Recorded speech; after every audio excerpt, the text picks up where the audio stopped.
లేఖనాల ధ్యానంలో భాగంగా ఈ దినము నిర్గమాకాండము 31వ అధ్యాయాన్ని మనం ధ్యానిద్దాం. చిన్న ప్రార్థనతో ధ్యానాన్ని ప్రారంభిద్దాం. మహోన్నతుడ, సర్వోన్నతుడ, నీకు వందనాలు నైనా. నిర్గమాకాండం 31వ అధ్యాయం. ఇందులో మీరు రాయించినటువంటి సత్యాన్ని మేము గ్రహించి ఈ దినముల యందు పరిశుద్ధ సంఘంగా మీ పిల్లలుగా ఉన్న మేము ఏ విధంగా ప్రభానైనా దీన్ని అర్థం చేసుకోవాలో పరిశుద్ధాత్మ తండ్రి మాకు సహాయం చేసి మా జీవితాల్లో ప్రభానైనా మీ మనసు మీ హృదయాన్ని ఎరిగి జీవించినట్లుగా మిమ్మల్ని కూర్చుని జ్ఞానంతో మమ్మల్ని నింపమని యేసునామములో వేడుకుంటున్నాను తండ్రి. ఆమేన్. 31వ అధ్యాయంలో ఆయన మోషేతో ఇట్లా చెప్పారు. ఏంటంటే, నేను యోధా గోత్రములో హూరు మనముడు ఊరు కుమారుడునైన బెస్లేలను ఒక పేరు గలవాన్ని పిలిచితిని. 29 అధ్యాయాల్లో కూడా దేవుడు ఆలయాన్ని కట్టడానికి కావలసినటువంటి పద్ధతులు, విధానాలు, వాటి కొలతలు, వాటి వస్తువులు అన్నీ కూడా మోషే గారికి కొండ మీద మోషే గారితో మాట్లాడుతూ వస్తూ ఉన్నారు. అయితే ఇప్పుడు 31వ అధ్యాయానికి వచ్చేటప్పటికి ఇవన్నీ చేయడానికి ఏమేమైతే దేవుడు నిర్ణయించాడో అవన్నీ చేయడానికి కావలసినటువంటి మనుషులు కావాలి. మోషే గారు అవన్నీ ఆయన చేయలేరు కదా. కాబట్టి దేవుడు ఏం చెప్పారంటే, నేను ఆ ఇశ్రాయేల్ సమాజంలో హూరు మనముడు బెస్లేల్ అనే ఒక అతన్ని ఇవన్నీ చేయడానికి కావాల్సిన జ్ఞానంతో నేను నింపాను అని చెప్పి చెప్తున్నారనమాట. అంటే అతనికి మళ్ళీ ఒక సహకారిని కూడా అతను ఏం చేస్తారంటే, విచిత్రమైన పనులు కల్పించడానికి బంగారంతోనూ వెండితోనూ సమస్త విధములైన పనులు చేయడానికి జ్ఞాన విద్య వివేకాలను సమస్తమైన పనులు నేర్పును వానికి కలుగునట్లు వానిని దేవుని ఆత్మపూరినిగా చేసి ఉన్నాను. అంటే దేవుని ఆత్మ ఈ సృష్టిని సృజించింది. వాక్యమైనటువంటి దేవుడు కలుగునుగాక అంటే ఆత్మదేవుడు మొత్తాన్ని సృష్టిని చేశారు. ఈ విధంగా దేవుడు ఈ యొక్క క్రియేషన్ చేశారు. అయితే ఆయన ఆలయానికి వచ్చేటప్పుడు దాన్ని ఎలా నిర్మించాలో కూడా మోషేకి చెప్పారు.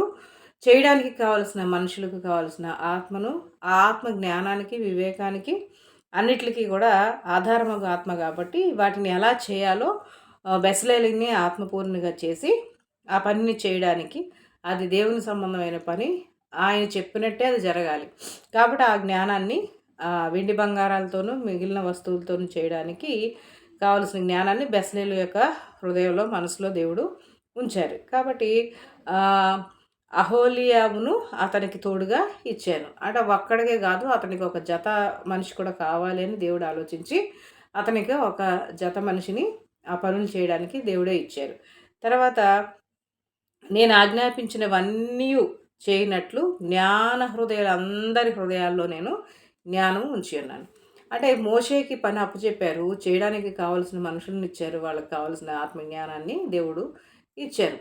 మన విశ్వాసులైనటువంటి మన జీవితాల్లో కూడా దేవునికి ఒక సంకల్పం ఉంటుంది. భూమి మీద మనుషులు చాలామంది పుడతారు, కానీ అందరూ దైవ నిర్ణయాన్ని, దైవ చిత్తాన్ని గ్రహించేవారుగా ఉండరు, స్వచిత్తాల్లో వెళ్తారు. అయితే ఇక్కడ దేవుడు చెప్పిన ఉద్దేశాలను నెరవేర్చడానికి దేవుని సంఘమైన, దేవుని పిల్లలైన మన విషయాల్లో కూడా దేవునికి సంకల్పాలు ఉంటాయి. మనకు కూడా ఆయన కొన్ని పనులు మన ఆయుష్కాలంలో ముందుగా సిద్ధపరిచిన సత్క్రియలు చేయడానికి ఆయన మనల్ని ఏర్పాటు చేసుకుంటారు. అది మానవుల విధానంలో చేసే పనులు కానప్పుడు దేవుడే ఆత్మ ద్వారా ఆ యొక్క జ్ఞానాన్ని, ఆ పని చేసే సామర్థ్యాన్ని ఇచ్చి మనల్ని ఆయన పిలుచుకున్న దేవుడు ఖచ్చితంగా మనకి సహాయం అవసరం అని చెప్పి ఆయనకు తెలిసి మనకు ఆయన సహకారులను కూడా ప్రభువు ఇస్తారనమాట. మనకు అప్పచెప్పిన పనిని చేయడానికి అదంతా దైవ నిర్ణయ ప్రకారమే జరుగుద్ది. ఆయన పిలుపులో, ఆయన చిత్తంలో పిలువబడిన మనకు కావలసిన సహాయ సహకారాలను కూడా దేవుడు మన కొరకు ఏర్పాటు చేసి మనకు పనిని అప్పచెప్తారు. మనకు కావాల్సింది విశ్వాసము, అది చేయడానికి కావలసినటువంటి విధేయత విశ్వాసము ఉండి దేవుడికి లోబడితే దేవుడు మన ద్వారా తన చిత్తాన్ని జరిగిస్తారు. రెండవదిగా ఏ పనిని వాళ్ళతో దేవుడు చేయించారు అని అంటే, ఆయన వారికి ఆజ్ఞాపించిన అన్ని పనులు చేయడానికి చేసేవారందరి హృదయాల్లో దేవుడు హృదయాలందరి హృదయాల్లో జ్ఞానాత్మనైనా ఉంచారు. ఏం పనులు చేశారంటే వాళ్ళు ప్రత్యక్ష గుడారాన్ని చేశారు. ఆ గుడారం అంటే ఏ రంగు తెరలు వేయాలో, పైన ఏ తెర వేయాలో, లోపలే తెర వేయాలో, ఏ నూలు దారం ఉండాలో, ఏ కలర్ ఉండాలో, ఏ కొలతలతో ఉండాలో అవన్నీ కూడా దేవుడు మోషే గారికి సినాయి పర్వతం మీద చెప్పిన పద్ధతులనమాట. ఆ పద్ధతిలోనే ఆ గుడారాన్ని, ఆలయాన్ని చేయాలి కాబట్టి ప్రత్యక్ష గుడారాన్ని చేశారు. తర్వాత దాని మీద ఉన్న కరుణాపీఠాన్ని, ఆ గుడారపు ఉపకరణాలన్నిటిని కూడా ప్రత్యక్ష గుడారాన్ని ఉపయోగించేటటువంటి వస్తువుల్ని, తర్వాత దాని మీద కరుణాపీఠాన్ని అన్నిటిని కూడా చేశారు. నెక్స్ట్ మందసాన్ని, సాక్ష్యపు మందసాన్ని, దానికి కావాల్సిన ఉపకరణాలని, దాంట్లో ఉండాల్సిన అన్నీ కూడా చేశారు. నిర్మలమైన దీపవృక్షము, దాని ఉపకరణాలన్నిటిని చేశారు. తర్వాత ధూప వేదికను చేశారు. దహన బలిపీఠాన్ని, దాని ఉపకరణాలని చేశారు. గంగాళాన్ని, మళ్ళీ దాని పీఠను. తర్వాత యాజక సేవ చేయనట్లు యాజకుల యొక్క సేవా వస్త్రాలని, అహరోను యొక్క కుమారులకు ప్రతిష్ఠిత వస్త్రాలని, అభిషేక తైలాన్ని, పరిశుద్ధ స్థలం కొరకు పరిమళ ధూప ద్రవ్యాలని కూడా దేవుడు నేను నీకు ఆజ్ఞాపించిన ప్రకారంగా వారు సమస్తాన్ని చేయాలి అని చెప్పి నాయకుడిని ఎన్నుకున్న దేవుడు నాయకుడికి ఏం చేయాలో చెప్పారు.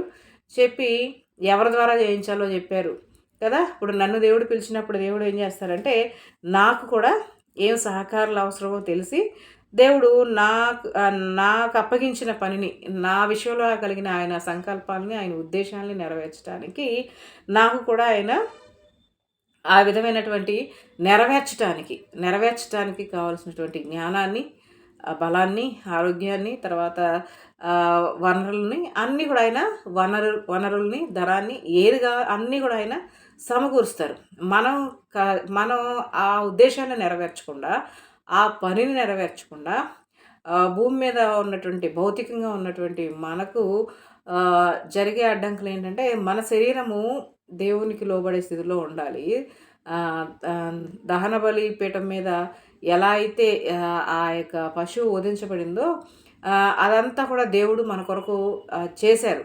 కాబట్టి మనం కూడా 12వ అధ్యాయం రోమపత్రిక సంపూర్ణము అనుకూలమైనటువంటి దేవుడి చిత్తాన్ని మనం చేయడానికి మన శరీరాలను కూడా ఆత్మ నడిపింపుకి, పరిశుద్ధాత్మ నడిపించే విధానానికి, తర్వాత దేవుడు నియమానికి, తర్వాత దేవుడు ఎలా అయితే ఆయన పని చేయమని చెప్పాడో దానికి భౌతికంగా రుజువు లేనప్పటికీ భౌతికంగా అది సాధ్యం అవుతుంది అనేటటువంటి ఏ పరిస్థితులు ప్రతికూలంగా ఉన్నప్పుడు, అనుకూలంగా లేనప్పుడు కూడా విశ్వాసము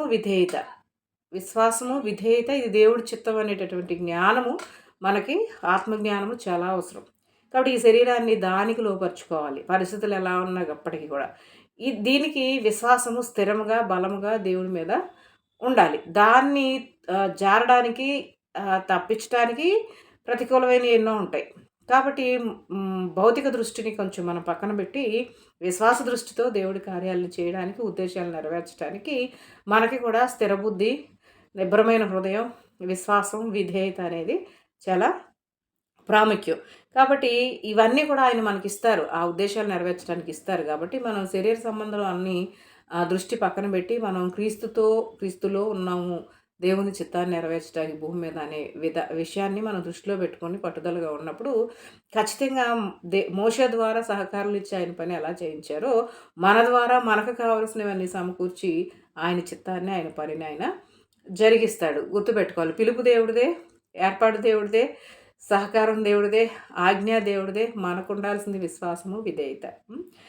ఇవన్నీ వాళ్ళు ఖచ్చితంగా నీకు ఆజ్ఞాపించిన ప్రకారము సమస్తము చేయాలి అని చెప్పారు. నిజంగానే వాళ్ళ హృదయంలో ఉంచిన జ్ఞాన వివేకాలను బట్టి దేవుడు ఆ పనులు చేశాడు కదా.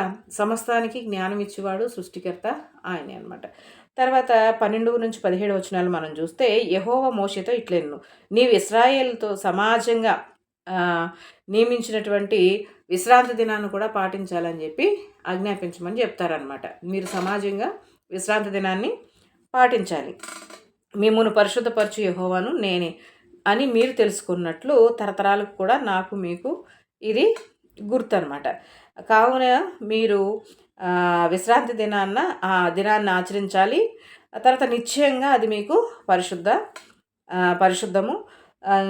దానిని తప్పకుండా అందరూ కూడా అమలు చేయాలి. అమలు చేయనివాడు ప్రజల్లో నుంచి కొట్టివేయబడతాడు. అంటే దేవుడు ఆజ్ఞకు విరుద్ధంగా ప్రవర్తించొద్దు. దేవుడు ఆజ్ఞ ఇచ్చాడంటే దాని వెనకాల ఎంతో మన క్షేమం కోరి ఒక మంచి ఉద్దేశంతో పరలోకపు తండ్రి దాన్ని భూమి మీద నడిచించే ప్రజలకు ఇస్తారు. కాబట్టి దాంట్లో మేలుందని చెప్పి విశ్వాసంతో వెళ్ళాలి తప్ప వేరే ఆలోచన మనకు ఉండకూడదు. అది నిత్యమైన నిబంధన నాకు మీకు కూడా. ఎందుకంటే అది పాటించిన వాడు కొట్టివేయబడతారని చెప్తున్నారు దేవుడు. కాబట్టి దాన్ని పాటించాలి. కానీ అనేకులు కూడా ఆ రోజుల్లో కూడా విశ్రాంతి దినాన్ని 6 రోజులు వ్యాపారం చేసాం, 7వ రోజు ఎందుకులే దేవుడు రెస్ట్ అడిగారు కదా, ఆయన సన్నిధిలో ఉందాం, ఆయన ధ్యానిద్దాం, ఆయన గురించి తెలుసుకుందాం, ఆయన ధర్మశాస్త్రాన్ని తెలుసుకుందాం, దాన్ని పాటిద్దాం అన్న ఆలోచనతో మనల్ని మనం పరిశుద్ధపరచుకుందాం అని కాస్త దేవుడితో ఆ రోజున వాళ్ళు గడపడానికి కష్టమయ్యి ఆ రోజు కూడా వ్యాపారాలు పొరుగు దేశాల వాళ్ళతో ఆ దేశాల వాళ్ళతో చెప్తా ఉన్నప్పుడు చాలామంది రాజులు భక్తులు కూడా ఆ తలుపులు మూసేసి విశ్రాంతి దినాన్ని పాటించడానికి చాలామంది ప్రవక్తలను రాజులను దేవుళ్ళు లేపారు. కొంతమంది పాటించడానికి సహకరించారు, కొంతమంది వ్యతిరేకంగా వ్యాపారాలు చేసుకోవడానికి వాళ్ళ పనులు వాళ్ళు వెళ్ళారు. ఈరోజు మనం చూస్తే మనను ఆయన పునరుద్ధరణయ్యి ఈ కట్టుబాట్ల నుంచి చాలా వరకు అంటే మనం కూడా ఎవరైతే ఆదివారం గుడికి వెళ్ళరో వాళ్ళు ఇంకా నా ప్రజలు కాదు, వాళ్ళు చచ్చిపోతారు, ప్రజలోంచి కొట్టివేయబడతారు అని అంటే ఈరోజు చాలామంది ఆ విషయాల్లో మీరినోళ్ళే. చాలామంది మీరినోళ్ళే అంటే చాలామంది దేవునిలో నుంచి తొలగిపోవాల్సిన, దేవుని ప్రజల్లో నుంచి బయటికి వెళ్ళిపోవాల్సిన అవసరం ఉండేది. కానీ ప్రభువారు దాన్ని పూర్తిగా నెరవేర్చి మన మీద అవి ఈరోజు అవి ఆజ్ఞను మీరితే అది శాపం, దానివల్ల వచ్చేటటువంటి శిక్ష కఠినం. కాబట్టి వాటి నుంచి విడిపించారు. అవన్నీ ప్రభువారు శరీరధారిగా, వాక్యము శరీరధారిగా అయ్యి కృపాసత్య సంపూర్ణుడిగా అత్యధికమైన కృప మనకు కలిగి మనం బలహీనమైన ఎరిగి బలవంతుడైన దేవుడు దాన్ని సంపూర్తి చేశాడు. అబ్రహాంకి వాగ్దానం ఇచ్చినప్పుడు దాన్ని నెరవేర్చడానికి మొత్తం పూనుకుంది కూడా దేవుడే. ఎందుకంటే అబ్రహాము బహుశా తొట్టిపోతాడనే విషయాన్ని దేవుడు బాగా ఎరుగును కాబట్టి ఆయనే దాన్ని నెరవేర్చడానికి బాధ్యత తీసుకున్నారన్నమాట. ఆయన అసలు నిజంగా ఆయన వాత్సల్యత ఎంత గొప్పదో, ఆయన మాటినే వారికి ఆయన ఆజ్ఞలు ఎంత ఆనందకరంలో కదా. ఎందుకు రిస్ట్రిక్షన్స్ ఉంటాయనంటే మనము మనము అపవిత్రులం కాకుండా, మన శరీరాలు పాపమయం కాకుండా, మనము కంట్రోల్లో ఉండి క్షేమాన్ని అనుభవించినట్లుగా తల్లిదండ్రులు దేవుడు కూడా అలానే మన విషయంలో కేర్ చూపిస్తారనమాట. కానీ దాన్ని వీళ్ళు మీరారు, చాలా విషయాల్లో మీరారు. పాటించాలని దేవుడు ఖచ్చితంగా మోషే ద్వారా వాళ్ళకి సమాజానికి కట్టడగా ఇచ్చారు. ఇప్పుడు కూడా ధర్మశాస్త్రం కింద ఉన్న వాళ్ళు దాన్ని పాటిస్తున్నారు. ఇప్పుడు యేసుక్రీస్తు ప్రభువారు మృతుల్లో నుంచి తిరిగి లేచిన తర్వాత, మనమే ఆలయాలు అయిన తర్వాత ఆరాధించేవారు ఆత్మతోనూ సత్యముతోనూ ఆరాధించాలి. కాబట్టి నీకు ఇచ్చిన స్వతంత్రం ఏంటంటే నీవు పూర్ణ హృదయంతో, పూర్ణ ఆత్మతో, పూర్ణ మనసుతో, ఏదో ఆజ్ఞ ఉంది కట్టడం ఉందనేది సంబంధం లేదు. కానీ కృపలో ఆయన ఇచ్చిన రక్షణను బట్టి, ఆయన ప్రేమను బట్టి మనము పూర్ణ హృదయంతో, పూర్ణ ఆత్మతో, పూర్ణ మనసుతో నిత్యము ఆయనకి మన హృదయాల్లో నుంచి ఆరాధనలు వెళ్ళాలి. మనకు విశ్రాంతి దినం దేవుడు నిర్ణయించాడు అనేటటువంటి గుర్తుగా భూమి మీద కూడా పునరుద్ధాన దినాన్ని మనము ఆచరిస్తున్నాం. అయినప్పటికీ కూడా కొన్ని ప్రదేశాల్లో ఆదివారము ఆ పునరుద్ధాన దినాన్ని పాటించని పరిస్థితులు ఉంటాయి. కానీ వాళ్ళు ప్రభుతోనే ఎక్కడున్నా ఉండొచ్చు. భక్తులు అరణ్యాల్లో ఉన్నారు, ఆదివారాలు ఆరాధించారు, జైల్లో ఉన్నారు, ఆరాధించారు. పద్మాస్ దీపంలో ఉన్నప్పుడు ప్రభు దినాన్ని ఆయన ఆరాధిస్తానికి ఆత్మవశుడు అయ్యాడు. కాబట్టి నిరంతరం కూడా ఈరోజు ప్రభుతో ఉండే భాగ్యము యేసుక్రీస్తు ప్రభు వారి యొక్క శిలువ మరణ పునరుద్ధానంలో మనకి దొరికింది. కాబట్టి ఈరోజు నిత్యము పూర్ణ హృదయంతో, పూర్ణాత్మతో మనం ఆయన ఆరాధించగలం అన్నమాట. కాబట్టి యెహోవా భూమి ఆకాశాలను సృజించిన 7వ దినం అది. కాబట్టి 7వ దినాన్న భూమి ఆకాశాలను సృజించి ఆయన విశ్రాంతి తీసుకున్నారు. కాబట్టి ఆ విశ్రాంతి దినాన్ని కూడా మీరు ఆచరించాలని చెప్పమని మోషే ద్వారా ఇశ్రాయేల్ సమాజానికైనా ఆజ్ఞాపిస్తారన్నమాట. ఆఖరి వచనం చూస్తే, మరియు ఆయన సీనాయి కొండ మీద మోషేతో మాట్లాడట చాలించిన తర్వాత ఆయన శాసనములు గల 2 పలకలను, అనగా దేవుని వ్రేలుతో రాయబడినటువంటి రాతి పలకలను అతనికి ఇచ్చారు. సీనాయి పర్వతంలో ఇక అంతా మాట్లాడింది, అంతా మాట్లాడి, మాట్లాడి చెప్పి అన్నీ ఏమేం చేయాలో, ఎలా కట్టాలో, ఆలయం ఏంటో, మందిరం ఏంటో, పరిశుద్ధత ఏంటో, పరిశుద్ధపరచబడ్డం ఏంటో, పరిశుద్ధపరిచే వస్తువులేంటో అవన్నీ చెప్పిన తర్వాత దేవుడు ఇక్కడ ఏం చెప్పారంటే, మరియు ఆయన సీనాయి కొండ మీద మోషేతో మాట్లాడి చాలించిన తర్వాత శాసనములు కలిగినటువంటి 2 పలకలు అనగా దేవుని చేతి వ్రేలితో రాయబడినటువంటి రాతి పలకలను దేవుడే మోషేకిచ్చారు కదా! అసలు ఎంత అంటే మానవులకి కట్టుబాటు లేకుండా, ధర్మశాస్త్రం లేకుండా, ఒక లా లేకుండా బతికేస్తున్నారు కాబట్టి, వాళ్ళందరినీ ఇది లా, ఇది నీతి, ఇది దుర్నీతి, ఇది అని చెప్పడానికి దేవుడు వాళ్ళకొక లాని దేవుడు ఇచ్చారనమాట. ఇది గొప్ప విషయమే. లానిచ్చారు. ఆయన చేతులతో రాసినటువంటిది పలకలవి.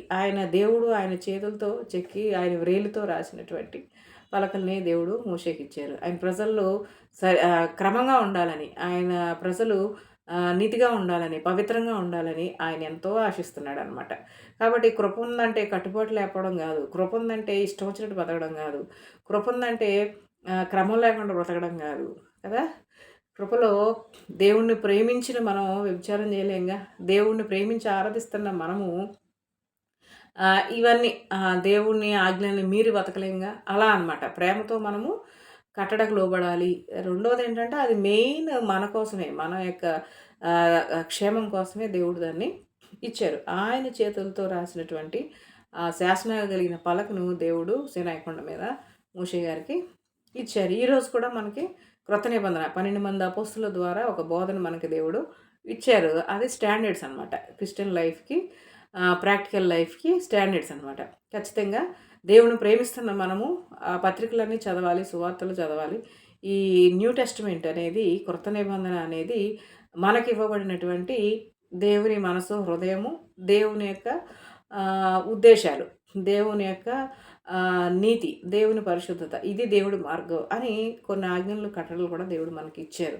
వర్తమాన, భూత, భవిష్యత్ కాలంలో ఉన్న దేవుడు వర్తమాన, భూత, భవిష్యత్ కాలంలో మనం భయపడకుండా ధైర్యంగా బ్రతకడానికి, నిరీక్షణతో బ్రతకడానికి, ఆయన ప్రేమిస్తూ బ్రతకడానికి కావాల్సిన కృపంతా కూడా, అంటే వాక్యాన్ని ఇచ్చారు, ఆయన ఆత్మ నడిపింపునిచ్చారు, ఆయన రక్త క్షమాపణ కొరకు రక్త ప్రోక్షణాన్ని ఇచ్చారు. ఆయన చేయవలసిందంతా చేశారు. భూమి మీద సర్వాధికారం పొంది మనల్ని ఆయన పిల్లలుగా ఈరోజు ఆయన సొత్తుగా మనల్ని రక్తం ఇచ్చి కొనుక్కున్నారు. ప్రాణభయం, మరణ భయం లేకుండా చేశారనమాట. కాబట్టి ఈ పునరుద్ధానంలో ఉన్నటువంటి క్రీస్తు ఈ ఆలయ మర్యాదను దేవుడు మోషేకి ఇచ్చి, మళ్ళీ పలకలు ఇచ్చి, అందులో ఆలయ మర్యాదలో ప్రాముఖ్యమైన విషయం ఏంటంటే శాసనాలు గైకొనడం. శాసనాలు, దేవుని ధర్మశాస్త్రం చాలా ఇంపార్టెంట్. ఆలయం అంతటికి అసలు అంత ఆలయాన్ని, ఆ మర్యాదలను, ఆ క్రమాన్ని పెట్టింది దేనికంటే ప్రజల శాసనాలను అనుసరించడానికి. కాబట్టి ఈరోజు కూడా కొత్త నిబంధన గ్రంథాలు అందరిలలో ఉన్నాయి. కాబట్టి చదవండి బాగా. దొరికినప్పుడు ఈరోజు సెలవు దినాల్లో అయినా సరే దాన్ని బాగా మన మనసులో, హృదయంలో జీర్ణించిపోయేటట్టుగా దాన్ని చదవండి. 10 సార్లు చదవండి. చదివినప్పుడు మన మనసు మారద్ది. ఇంకంతకు మించి మనం, నాకు తెలిసి ఇంకెక్కువ మాట్లాడాలనుకోవట్లేదు కానీ, ఎంత ఆసక్తితో, ఎంత అత్యాసక్తితో మనం న్యూ టెస్టమెంట్ మొత్తం చదివి దానిని ఆహా! ఇలా దేవుడు అంటే చదువుతున్నప్పుడే మనకు శుద్ధీకరణ జరిగిపోద్ది. ఆ గంగాళంలో ఆ గంగాళం చేయమన్నది దేనికి కదా, మన మొహం మనం చూసుకోవడానికి. యాజకుడు అసలు శుభ్రంగా ఉన్నాడో లేడో చూసుకోవడానికి ఆ గంగాళంలో మొహం అలా కనిపిస్తుందనమాట. అలాగే వాక్యం చదివేది ఎందుకంటే, వాక్యం మనల్ని మనకు చూపిస్తుంది. నీకు ఇక్కడ మచ్చ ఉంది, అక్కడ డాగు ఉందని అద్దంలో చూసుకుంటాం కదా, వెళ్ళి వెంటనే ఆ మచ్చను, ఆ డాగును పోవడానికి ఏయో రాస్తాంగా, పోస్తాంగా. అలాగే మనం కరెక్ట్గా మన హృదయం శుద్ధీకరించబడాలంటే ఖచ్చితంగా ఉదకస్థానం వాక్యం చేత ప్రతి మనిషికి అవసరం అనమాట. రక్తంతో కడగబడినప్పటికీ, రక్తంతో శుద్ధీకరించబడి పాపక్షమాపణ పొందినప్పటికీ, డైలీ లైఫ్లో యేసుప్రభు వారి సారూప్యానికి రావడానికి ఖచ్చితంగా శాసనాలు, ఆజ్ఞలు, దేవుని రూల్ ఏంటో, సంఘంలో పరిశుద్ధులు ప్రవర్తించాల్సిన భూమి మీద పద్ధతి ఏంటో రాయించాడు. కానీ ఈ విధానంలో మనం చాలా వరకు ఫ్లో అయిపోతూ ఉంటాం. మన దినచర్యలన్నీ కూడా వాక్యానికి మీరు వెళ్ళిపోతూ ఉంటాయి. ఈ విషయంలో మనం కంట్రోల్ చేసేది వాక్యమే. కాబట్టి వాక్యమైన మొహంలో రోజు చూసుకోవడం అనేది మనం అశ్రద్ధ చేయకూడదు. దేవుడు తన పరిశుద్ధ వాక్యం దీవించి మన హృదయాల్లో అత్యధికంగా ధర్మశాస్త్రాన్ని ప్రేమించి, ధ్యానించి ఫలించుటకు సహాయం చేయను గాక. ఆమేన్.